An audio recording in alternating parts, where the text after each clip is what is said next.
Howdy, folks. We've got rear sway bars, and now we've got front sway bars. Turn the light on here. Yeah, so this front sway bar is out of a MX-73 Cressida. And if you wonder what an MX-73 Cressida is, run back here, past the 940, and into the Hall of Forgotten cars. That's one there. So maybe I'll link some videos of us cutting the sway bar out of that thing to utilize in the next project, which is the Camaro. So yeah, I went outside on Friday and had a kind of a good little measurement visually of how wide this sway bar was and how it was shaped, and it looks like it was a pretty good shape. Definitely not perfect, but beggars can't be choosers in this situation because I cannot find, there'll be no perfect sway bar. The only option for getting something that would fit in without messing around too much would be one of those straight NASCAR, sprint car, or whatever you want to call it, stock car style, which is a splined end. And you could have your year-long aluminum rod coming off to these. And most of those utilize a ball joint type end. So I would be pretty safe in doing that. But, you know, you're looking at 150 for just the spline shaft, and then probably another, 150 for both the end splines, and we're getting to like $400 on a sway bar, which, can I get away with not using a sway bar at all and just really stiffening up these shocks? Potentially, yeah, but then you're going to get a motorboat effect kind of just the front end slapping up and down on normal driving but it being stiff in the corners. But this can give me, suspension travel in the front while being stiff in the corners. Basic sway bar shit. Couldn't use an RX-8 one because the RX-8 one would hit the engine, because a rotary engine is very small in length.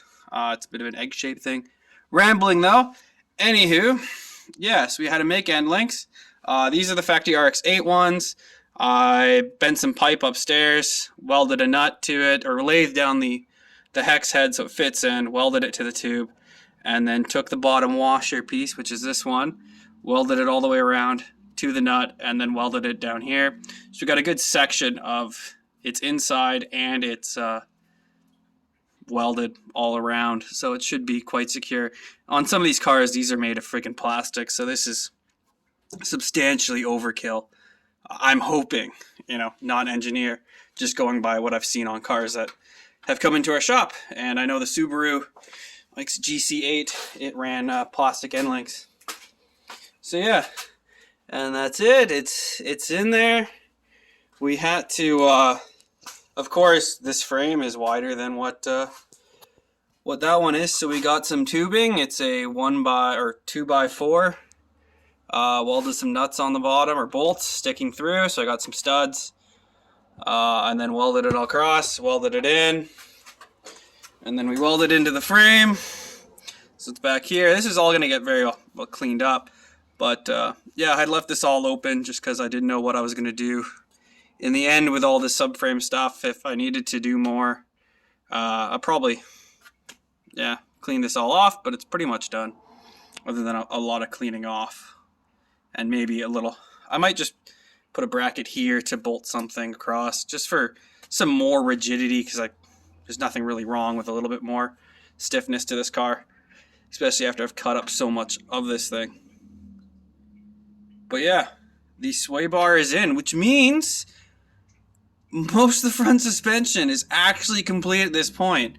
So once we order new bolts and nuts for all this stuff, or find some kicking around, or get some locally, I'll probably just go to Mazda and buy all the fasteners, because they'll be the perfect length, and they'll have stovers, and they'll have everything, they'll be new, and yeah, we'll go from there. But we are basically done on the front suspension, so that means next weekend, because it's Sunday and late, and I won't be here during the week, I can bolt all my spindles on, I can bolt it on with the new caliper, I can put pads in here, I can run my brake lines. I can hopefully see these Camaro ones if they're going to fit right. I have no idea. I'm hoping they will. And then we can, after that, start measuring up with my wheels I have. Never mind the SpongeBob costume. But yeah, I can start measuring up to see how wide I can run in the front with full lock to lock. And it's going to be pretty exciting. That's kind of the fun part.